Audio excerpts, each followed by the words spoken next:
সামনে আসছে কুরবানি ঈদ আর শাকিব খানের নতুন সিনেমার প্রস্তুতি ঠিক চলমান। শাকিব খানের আপকামিং সিনেমা দ্য রকস্টার সিনেমার প্রথম পোস্টার ইতিমধ্যে প্রকাশ হয়েছিল। এবার নায়িকাকে নিয়ে হাজির হয়েছেন তিনি।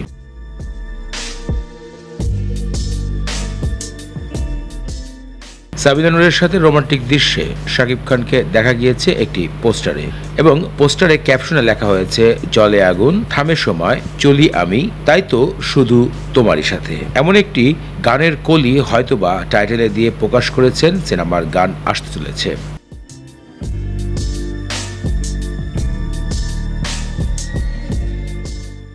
সর্বশেষ শাকিব খানের সিনেমা প্রিন্স ওয়ান্স আপন এ টাইম ঢাকা মুক্তি পেয়েছে, যা বক্স অফিসে মুখ থুবড়িয়ে পড়েছে এমনটাই দর্শকরা দেখতে পেরেছে।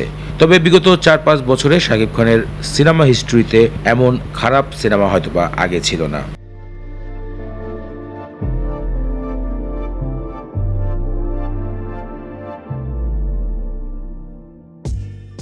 অনেকেই ধারণা করছে শাকিব খানের আপকামিং সিনেমাগুলো অত একটা মার্কেট পাবে না, এমনটা আসলে পরিচালক প্রযোজক ইকবাল সাহেব গণমাধ্যমে এক সাক্ষাৎকারে তুলে ধরেছিলেন। এরপর থেকে অনেক দর্শকরাই এমনটা মনে করছেন।